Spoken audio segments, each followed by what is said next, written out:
Hello and good afternoon. I just wanted to jump on here real quick and go over a little bit more of what I have been writing. And this regards the study of the revelation of Jesus Christ and the second chapter that I'm writing, which correlates to chapter 2 in the book of Revelation, and specifically to the letter to the church of Pergamos.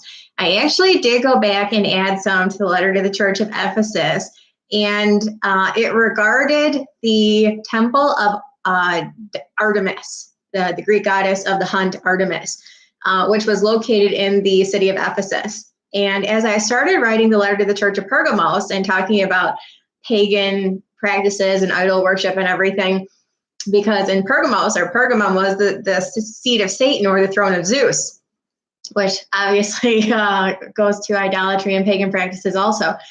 So it occurred to me as I was writing this, and what I had already written about in Ephesus, was that the temple of Artemis in Ephesus was actually one of the 7 wonders of the ancient world. And I was like, oh, yeah.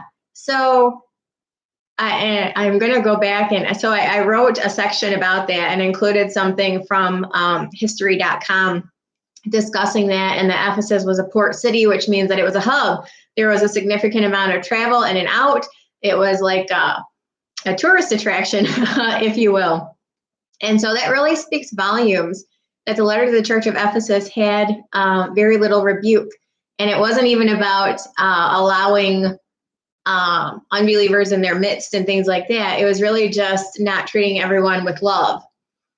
But the rebuke wasn't that they were assimilating themselves into a bad culture or allowing that culture to infiltrate them.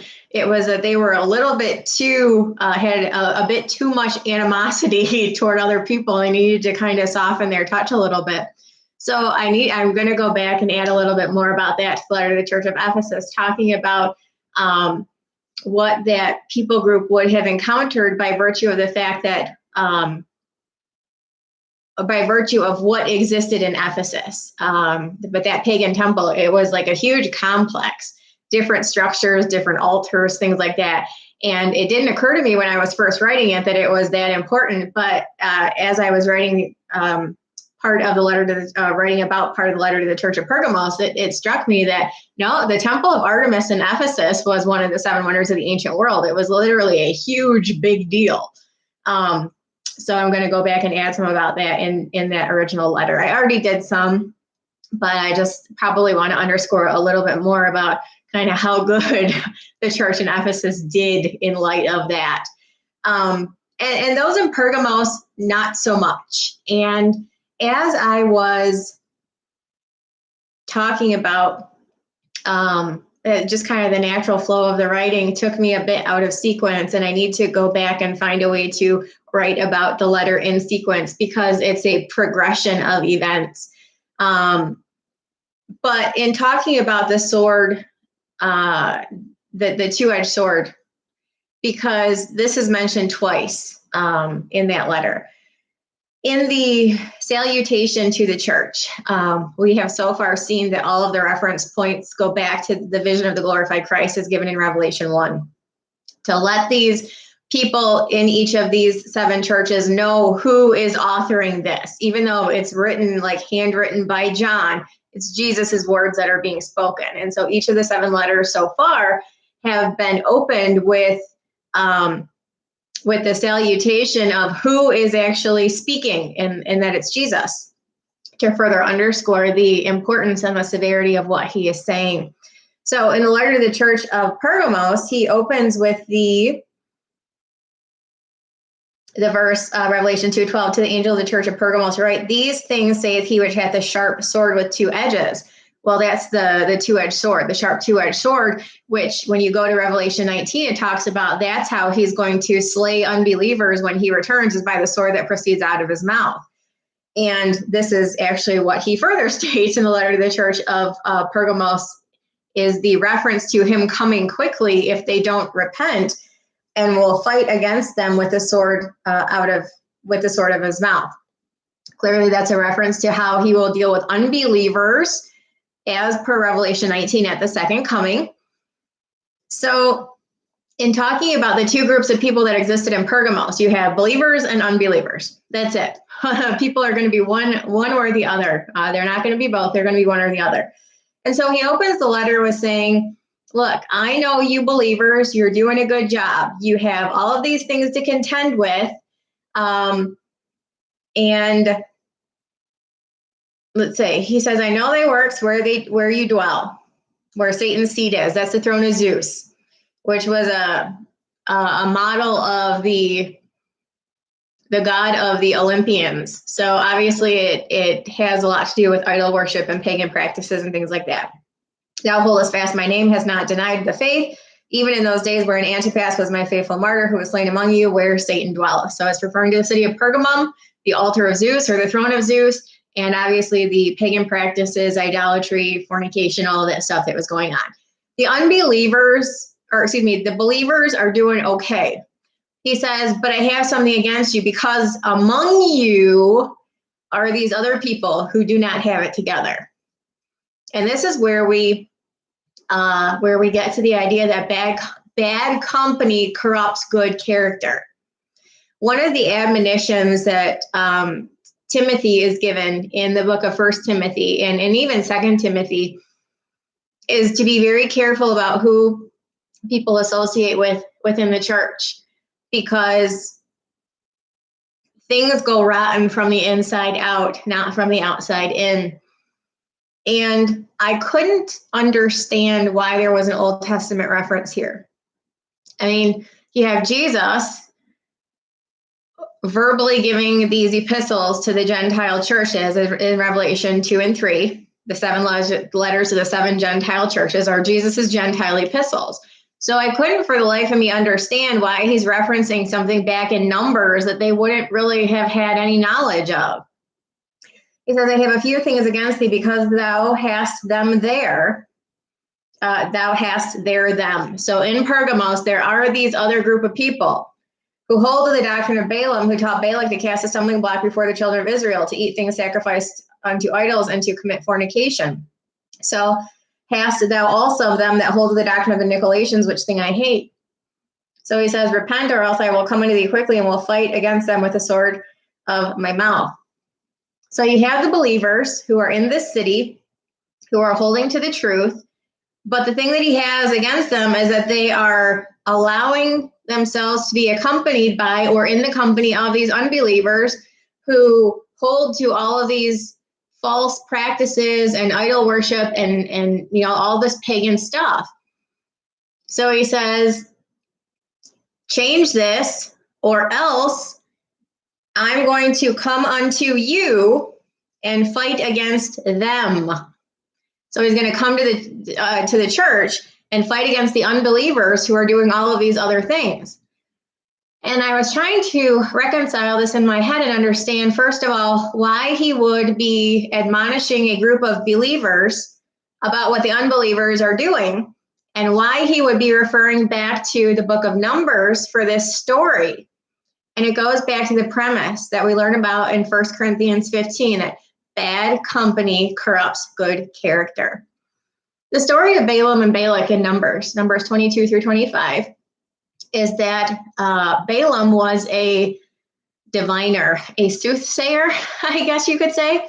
And Balak, the king of the Moabites, wanted to procure his services in order to curse Israel.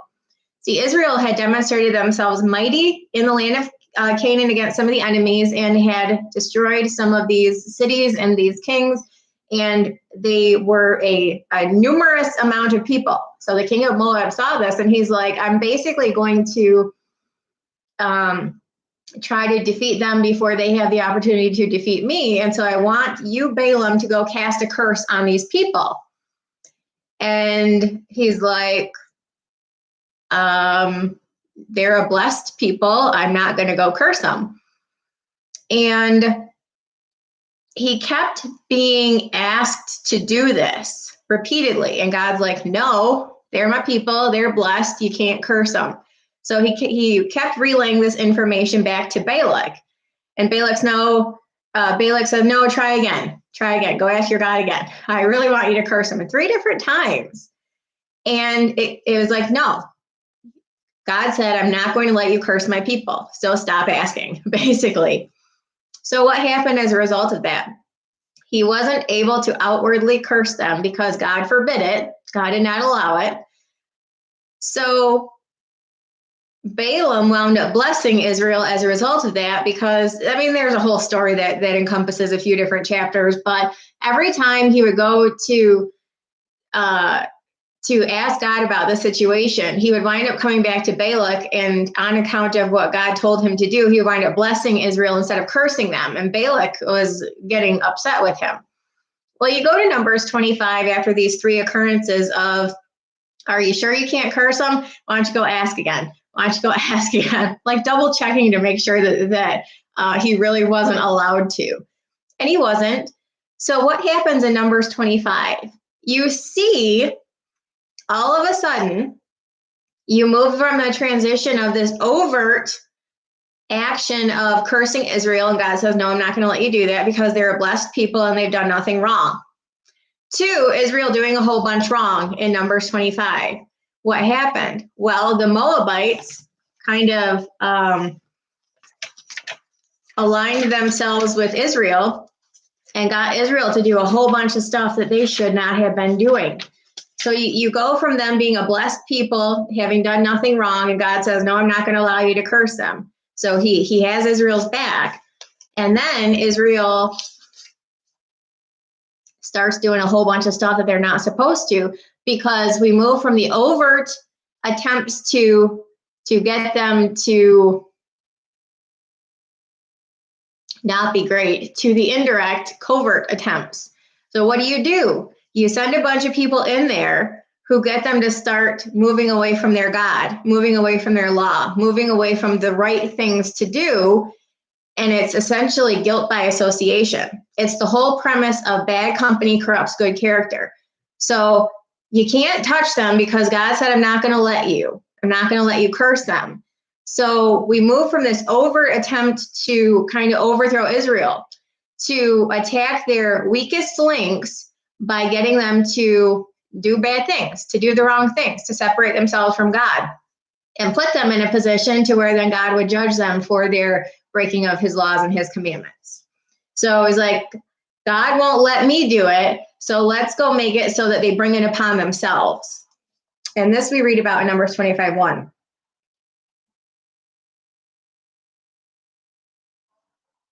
Israel abode in Shittim, and the people began to commit whoredom with the daughters of Moab. And they called the people unto the sacrifices of their gods, and the people did eat and bowed down to their gods. And Israel joined himself unto Baal Peor, and the anger of the Lord was kindled against Israel. So that's why we go to the story in the letter to the church of Pergamos, because you have this group of believers and you have this group of unbelievers within them.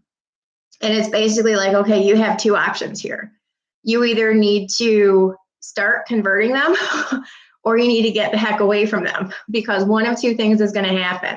They're either going to move over from the dark side into the light of life, or they're going to corrupt you.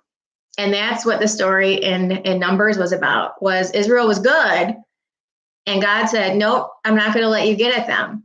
But then they started infiltrating Israel and got Israel to move away from God and forced God to judge them as a result of that, which was essentially them bringing the curse upon themselves that God would not allow brought upon them because they hadn't done anything wrong. So just a little bit of interesting kind of stuff going on in Pergamos and what I've been finding and what I've been writing about there. And so I thought I would share. I don't have too much to share, but the premise of that is that bad company corrupts good character. If we are associating ourselves with people we should not be associating with, at some point that's going to come back to bite us. And the story in Numbers 22 through 25 kind of proves that. It's like you're on the right path, you're doing good, and God says, nope, leave them alone. But then we let people into our lives that don't belong there, and we of our own volition bring this upon ourselves by doing things and associating with people we have no business associating with. and that is the teaching, the truth that is being taught in the letter to the church of Pergamos. So as always, if you guys have questions, comments, or feedback, let me know. See you later.